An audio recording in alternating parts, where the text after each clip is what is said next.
नाम असल में शहबाज कलंदर का था शाह हुसैन। असल नाम सरकारे शहबाज कलंदर का शाह हुसैन था।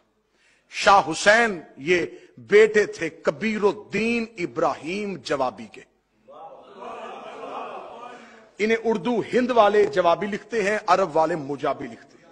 मुजाब इब्राहिम मुजाब, जिसे जवाब दिया जाए।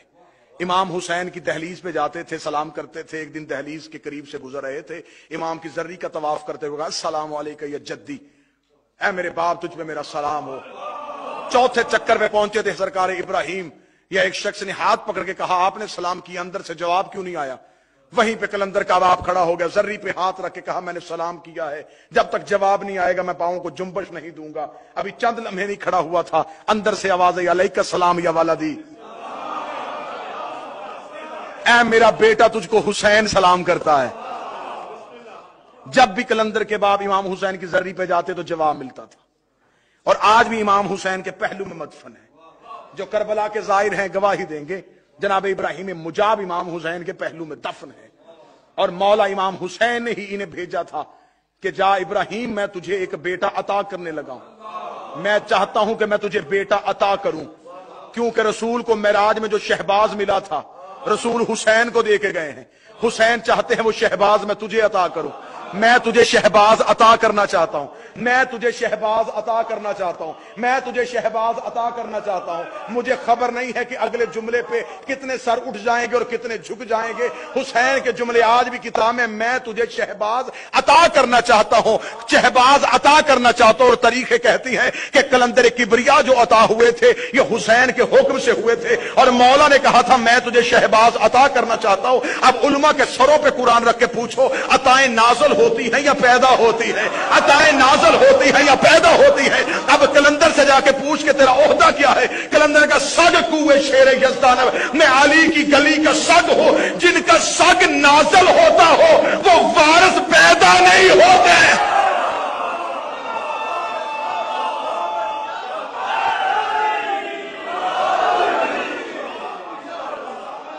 मैं तुझे शहबाज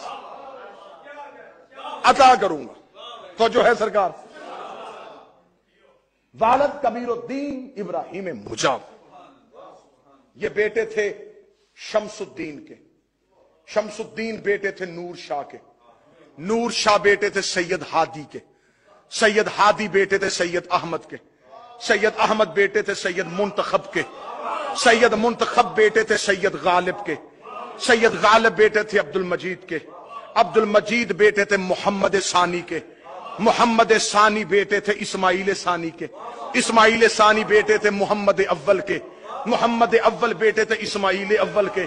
इस्माइल बेटे थे इमाम जाफर सादक के। इमाम जाफर सादक बेटे थे इमाम बाकर के। इमाम बाकर बेटे थे अली ज़ैनुल आबिदीन के। अली ज़ैनुल आबिदीन बेटे थे हुसैन इब्ने अली के। हुसैन बेटे थे अली के। अली बेटे थे अबू तालिब के। अब मुझे बोल के बता, हम आले मोहम्मद के फकीरों का शजरा पड़े दुनिया को बोल के बताते हैं, इनका फकीर भी इनके नसब से होता है, इनकी गली से नहीं होता।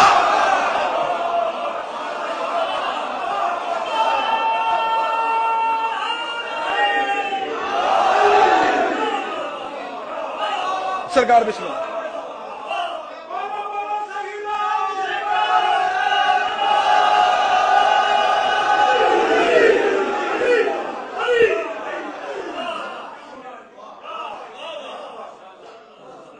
जनाब इस्माइल के साथ शजरा मिलता था।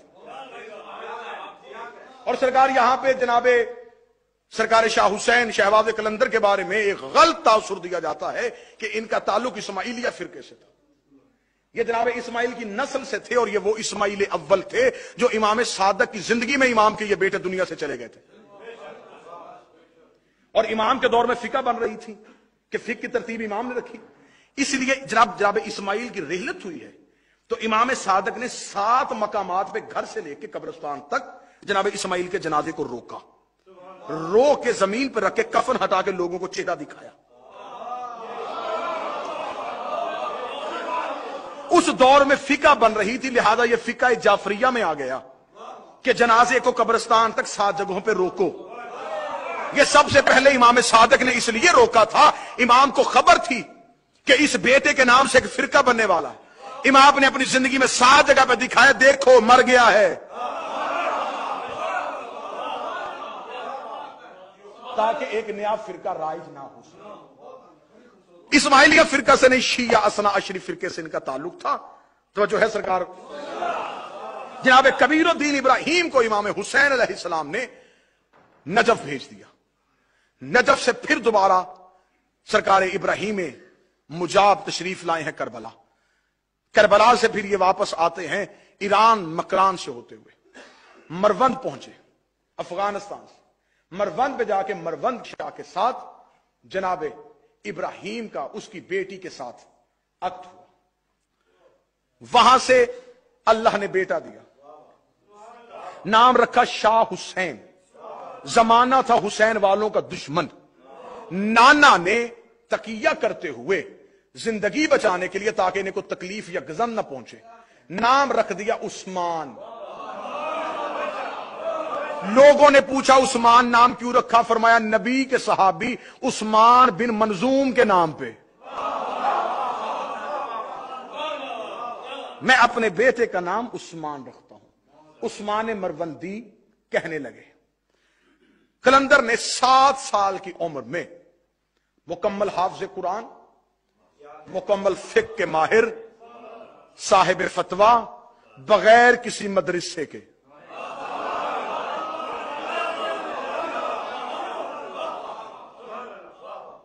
کیونکہ خدا کہتا الرحمن علم القرآن خلق الانسان، میں پہلے قرآن کا علم دیتا ہوں پھر الانسان کو خلق کرتا ہوں۔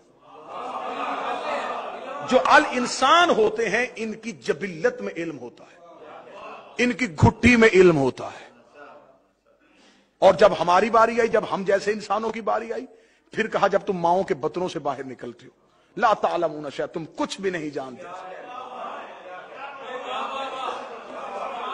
ہم کچھ نہیں جانتے تھے، یہ پہلے ہی علم لے کے آتے۔ جیسا کہ میں نے اکثر مثال دی ہے کہ آپ مرغی کے نیچے بطخ کے انڈے رکھ دیں اور مرغی کے انڈے رکھ دیں، اور تھوڑے دنوں کے بعد جب ان انڈوں سے بچے نکلیں تو آپ بالکل انڈے سے نکلتے ہوئے دونوں بچوں کو کسی پانی کے کنارے پہ لے جائیں، وہاں پہ جا کے انڈے کو کھولیں۔ پہلی بار زندگی میں کائنات میں آئے گا وہ مرغی کا بچہ بھی اور بطخ کا بچہ بھی۔ بطخ کا جو بچہ ہوگا وہ پانی میں چلا جائے گا، مرغی کا بچہ واپس آ جائے گا۔ اسے کس نے بتایا تھا کہ تیرنا ہے؟ نہ اس نے ماں کو تیرتے ہوئے دیکھا، یہ کیسے؟ اس کی جبلت میں تیرنا تھا۔ مرغی کی بچے کے فطرت میں تیرنا نہیں تھا، اور خدا فطرت میں علم دے کے بھیجتا ہے، اور سب سے پہلا علم ہوتا ہے قدرت کی طرف سے رونا۔ رونا علم فطرت ہے۔ بچہ دنیا میں آتا ہے تو روتا ہے، نہ روئے تو گھر والے روتے ہیں۔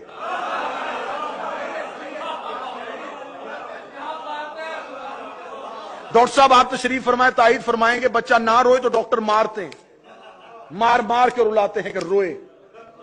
معصوم بچہ ہے، کیوں مارو؟ اگر رو نہیں رہا تو رلا کیوں رہے؟ وہ کہتے ہیں رونا زندگی ہے۔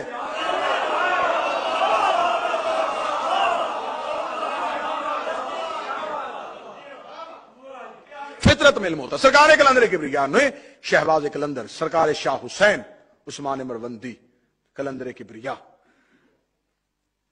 سرکار جب زندگی کے ابتدائی دنوں سے گزرے تو پھر ان کو حکم امام کے ساتھ یہ مکران، توجہ ہے سرکار، مکران ایران کے رستے سے ہوتے، بلوچستان سے ہوتے ہوئے، سندھ کو کراس کرتے ہوئے، بابا سمر شاہ جی اب آپ کے سننے والا جملہ آیا جی، سندھ کو کراس کرتے ہوئے ملتان میں سورج میانی کے قریب دریائے چناب کے کنارے پہ 15 رمضان کو روزے کی حالت میں پہنچے۔